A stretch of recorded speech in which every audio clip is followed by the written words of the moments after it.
الحمد لله نحمده ونستعينه ونستغفره ونعوذ بالله من شرور أنفسنا ومن سيئات أعمالنا من يهده الله فلا مضل له ومن يضلله فلا هادي له أشهد أن لا إله إلا الله وحده لا شريك له وأشهد أن محمدا عبده ورسوله أما بعد صلوات والسلام على نبينا محمد صلى الله عليه وسلم وعلى آله وعلى أصحابه ومن تبعهم بإحسان إلى يوم الدين.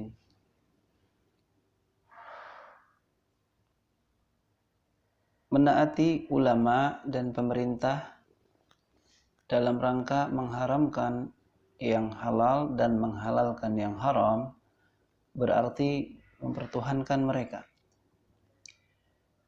Ibnu Abbas radhiyallahu an, ia berkata, aku khawatir bila kalian ditimpa hujan batu dari langit karena aku mengatakan Rasulullah sallallahu alaihi wasallam bersabda, tetapi kalian malah mengatakan Abu Bakar dan Umar berkata.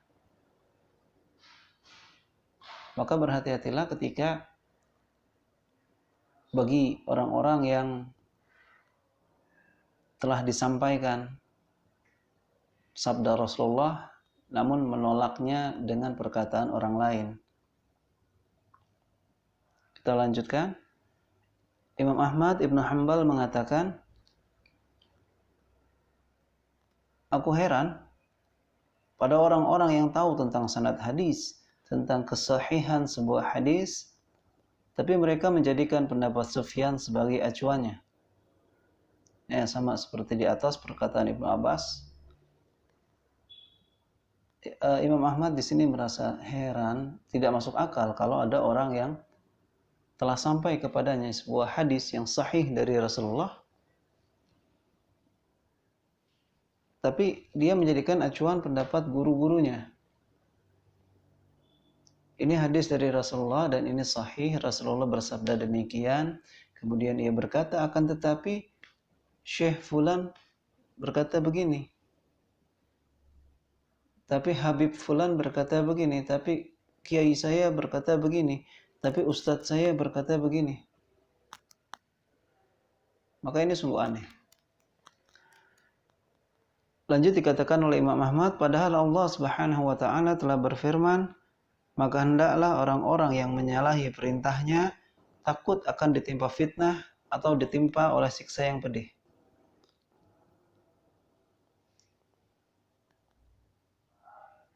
Lalu fitnah yang dimaksud pada ayat ini adalah kesyirikan. Bisa jadi apabila ia menolak sabda Nabi, akan terjadi dalam hatinya kesesatan sehingga ia celaka. Dan pasti tersesat. Karena Allah turunkan tentang Islam ini kepada Nabi kita Muhammad SAW. Beliaulah yang telah menunjukkan kita jalan yang lurus. Jadi ketika mengambil pendapat yang lain selain beliau, maka dia telah mengambil jalan yang tidak lurus dan pasti akan tersesat. Kemudian diriwayatkan dari Adi bin Hatim bahwa ia mendengar Rasulullah sallallahu alaihi wasallam bersabda, membaca firman Allah Subhanahu wa taala, maka mereka menjadikan orang-orang alim dan rahib-rahib mereka sebagai tuhan-tuhan selain Allah.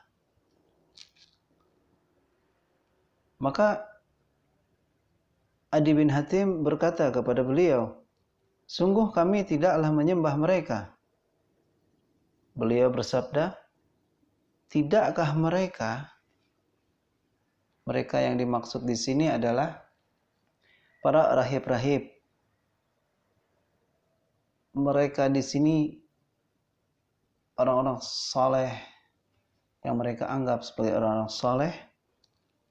Tidakkah mereka mengharamkan apa yang telah dihalalkan? Lalu kalian para pengikutnya pun mengharamkannya. Dan tidakkah mereka, tokoh-tokoh agama itu menghalalkan apa yang diharamkan oleh Allah? Ya, menghalalkan apa yang Allah haramkan. Lalu kalian pengikutnya pun ikut-ikutan menghalalkan apa yang Allah haramkan. Kemudian Adi bin Hatim menjawab, iya. Lalu beliau sallallahu alaihi wasallam bersabda, itulah bentuk penyembahan mereka. Hadis riwayat Imam Ahmad dan Tirmizi. Beliau Imam At-Tirmizi menyatakan hadis ini hasan. Sedikit di bawah sahih, cuma masih bisa kita jadikan acuan. Pelajaran apa yang dapat kita ambil? Pertama, penjelasan tentang ayat dalam surat An-Nur tersebut di atas, bahwa ayat ini mengandung suatu peringatan supaya kita jangan sampai menyalahi kitab Allah dan sunnah Rasulullah sallallahu alaihi wasallam.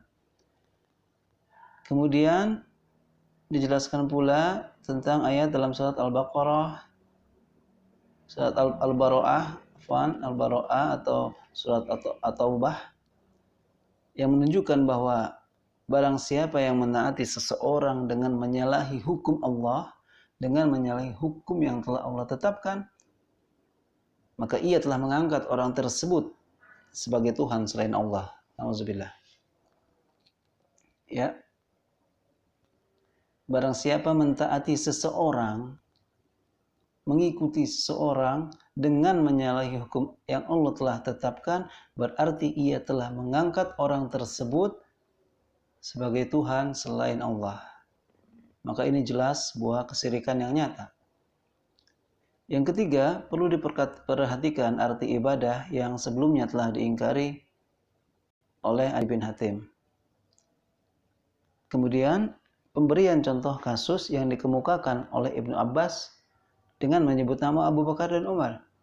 Kemudian Imam Ahmad pun menyebutkan contoh kasus dengan menyebut nama Sufyan Ats-Tsauri. Yang terakhir, hal tersebut telah berkembang sedemikian rupa hingga banyak terjadi pada kebanyakan manusia penyembahan terhadap orang-orang saleh yang dianggapnya sebagai amal yang paling utama dan dipercayai sebagai wali Allah yang dapat mendatangkan suatu manfaat atau mencegah bencana, serta penyembahan terhadap orang-orang alim melalui ilmu pengetahuan dan fikih dengan mengikuti apa saja yang mereka katakan, baik itu yang sesuai dengan firman Allah dan sabda Rasulullah ataupun yang tidak sesuai. Kemudian hal ini berkembang lebih parah lagi dengan adanya penyembahan terhadap orang-orang yang tidak soleh dan terhadap orang-orang bodoh yang tidak berilmu, dengan diikuti pendapat-pendapatnya, bahkan bid'ah dan syirik yang mereka lakukan pun juga diikuti. Ya, ajaran-ajaran yang tidak pernah Rasulullah ajarkan tentang Islam, ibadah-ibadah yang tidak pernah diberikan contohnya, mereka laksanakan. Kalau itu dilaksanakan oleh sang orang soleh, maka pengikutnya ikut melaksanakan. Padahal Rasulullah tidak pernah memerintahkan.